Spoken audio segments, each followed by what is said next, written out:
Today we'll be reviewing another gadget from Plextone, which is the GS1 Mark III 4-in-1 USB-C Multifunction Adapter. Maraming salamat Plextone sa pagpadala ng gadget as always. Pero bago tayo magsimula, sponsor time muna tayo. TECHY Offers is offering a big sale this November. Grab up to 30% discount on Windows 10 license keys. Just simply use the exclusive discount code DUDE20, which will give you a bigger discount. Instead of the regular 20% discount, it will be a 30% discount for a limited time only, starting this November 1st until November 30, 2021. Next, select your payment gateway. Once done paying, you should be able to immediately receive the key and be able to activate it genuinely via online activation on your Windows 10 installation. Alright, let's unbox the GS1 Mark III ni Plextone. Let's remove first yung plastic dito sa box niya. Let's take a look kung ano yung kasama sa box.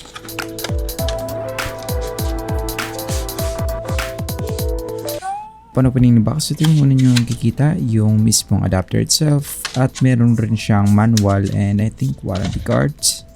And basically that's all that you'll be getting out of the box. The GS1 Mark III is designed differently when compared to its predecessors, the GS1 Mark II, wherein may external cord yung Mark II, while itong GS1 Mark III has the male Type-C port embedded dito sa body niya. Aside from that, kung titingnan mo lang based on their appearance, it feels and looks like an entirely different product when compared to GS1 Mark II.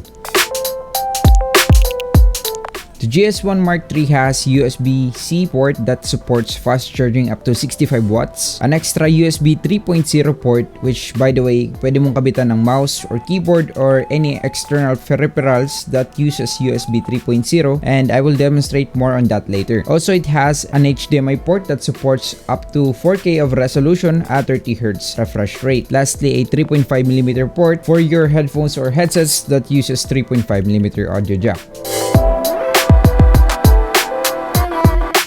The most obvious use para dito sa adapter nito is of course to extend your smartphone or device earphones or headset compatibility. Most newer smartphone usually no longer has the 3.5mm audio port. Kaya by using this adapter using the existing Type-C port ng smartphone or gadget mo, you can basically add support to 3.5mm audio port dependent devices or gadgets. As for the audio quality while using the 3.5mm port, I don't seem to notice any significant difference pagdating dun sa audio quality niya kapag nakakonect ka directly sa 3.5mm ng device or dito sa 3.5mm port nitong GS1 Mark III.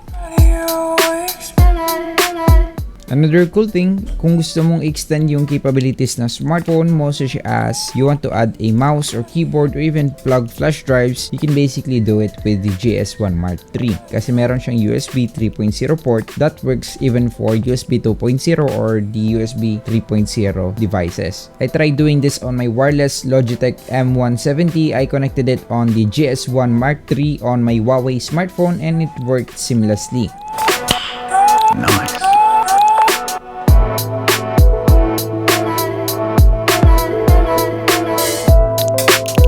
You can also connect your smartphone to external display monitors or appliances. I tried connecting this on our Samsung Smart TV and it was able to work with the wired projection feature ng Smart TV namin.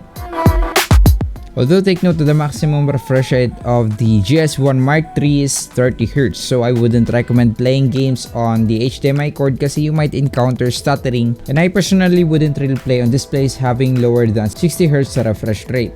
Hindi ko na masyadong pinukusan ang demonstration pagdating sa laptop, but if you have tablets or laptops that has a USB Type-C port like my Asus VivoBook right here, then this would also basically work for you.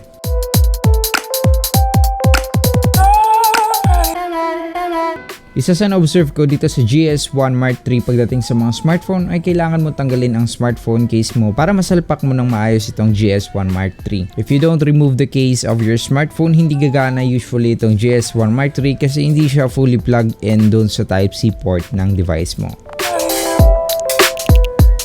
That concludes my brief unboxing and review dito sa GS1 Mark III 4-in-1 USB-C Multifunction Adapter ni Plextone. Shoutout nga pala sa unang nag-comment sa previous video natin about sa Halo GT6 TWS earbuds unboxing and review. So thanks for watching. Hopefully I managed to give you insights about the unboxing and review of Plextone GS1 Mark III. Feel free to leave your comments and feedbacks down below. At syempre ending na, so kung nakarating ka na dito, hit mo na yung subscribe button, matik na yan. As always, it's your TECHY here. See you in my next videos.